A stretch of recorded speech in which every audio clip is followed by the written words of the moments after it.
Hey guys, have a great day. Oh, wait, Mom. Yes. Tell them what you got.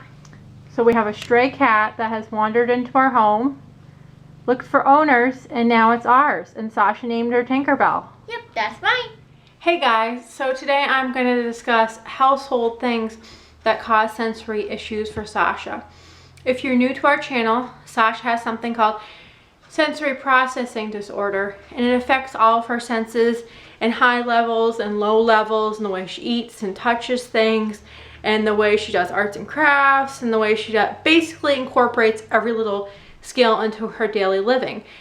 So I often get questions asked a lot about, hey, what kind of things in your household trigger Sasha's sensory? So today we're going to talk about a couple of things that trigger her sensory.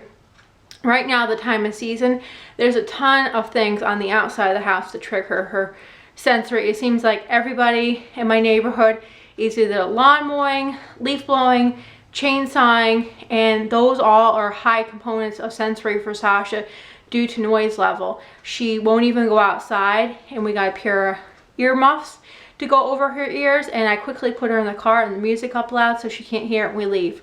Because when you have sensory issues, it's very modified at a high level, and it really can, disrupt the person's, whole day. So I'm going to talk today about some of the sensory household things that we go through with Sasha. So if you saw my picture, our first item would be nail clippers. And a lot of people who don't have sensory issues often don't get, they say, nail clippers of all things. And Sasha is very sensitive about her fingers and anything here. She's very sensitive about her head, her hair, her ears, anything on her face. She's less sensitive from the neck down with her sensory. So when I know it's going to be components that are either with nails or face and in this type of zone, I know it's going to be a hard call for us.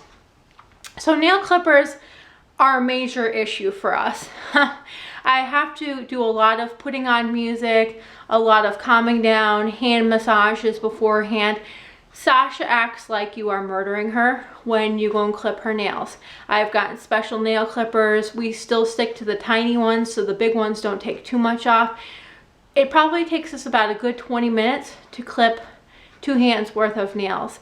I have to stop, we have to talk about it, we have to calm down, then I convince her to move on to the next one. So nail clipping is a major sensory high level for Sasha. So yes, hair brushing is a major sensory item in our household. We have probably tried 5 different types of hairbrushes. Sasha can't use the normal type of everyday hairbrush due to it's too rough on her hair. So we actually found that one at Walmart, and I bought 2 of them because the last time we had a special hairbrush, they discontinued it and I couldn't find it anywhere. We have tried even the vibrating hairbrush before, and that seemed to work for a little bit, but then she didn't like the vibrating against her scalp. So I got that specialty one at Walmart, I think for under $10.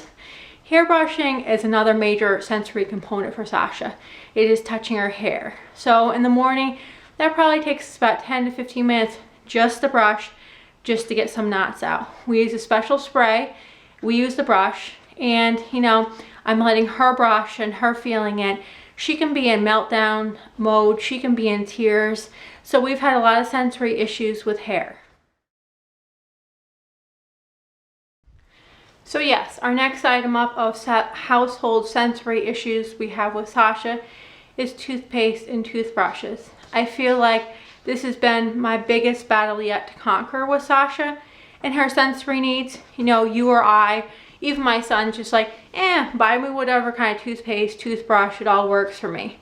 Sasha is very particular about her type of toothbrush. We've been through the vibrating ones, the small ones, the big ones, the light up ones. We did try that new sensory one, and we did a video about it a while ago. It lasted for about a good 3 weeks, and then Sasha said it was tickling her and she wouldn't open up her mouth again. So we are back to the regular small bristles. She doesn't like the huge bristles. I think they dig too much into high level of sensory areas into her mouth, and she freaks out about this. Another thing is toothpaste. No, she just can't use regular toothpaste. I have probably tried 5 to 6 different types of toothpaste. First we started with the really minty stuff. Then I went down to the almost tasteless stuff, to the organic stuff. So finally we ended up off Etsy getting handmade coconut oil, and it's just got a little bit of spearmint or peppermint flavor added to it. So there's not a really strong aftertaste, and it's not very thick texture, and it's goopy and it's sticking to her. So that's what we use for toothpaste, because toothpaste causes major sensory issues for Sasha. So yes, socks. Socks is another huge issue for Sasha with her sensory. People without sensory issues go, just socks, just put them on your feet. They keep your feet warm, just go with it, no big deal, right? Very big deal for Sasha. I actually recently went to Walmart because they sell, it seems, the best, cheapest socks without a lot of strings in there. I am the oddball that puts my hand inside all the socks before I purchase them for Sasha.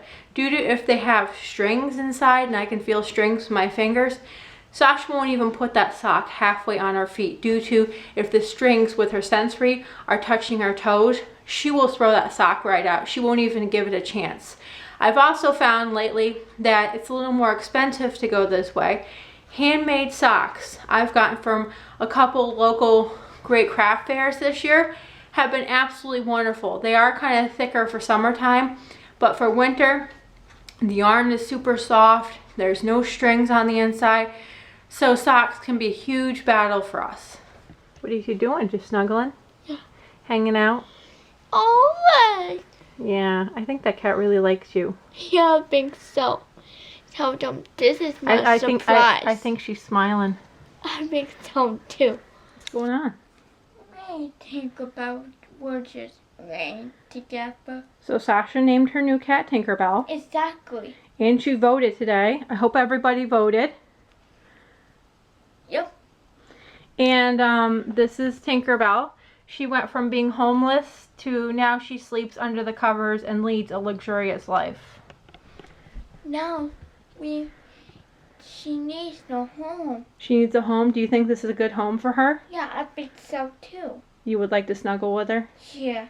Yeah? Yeah. Want to tell everybody thanks for watching. We'll talk to you later. Thanks for watching. We'll talk to you later.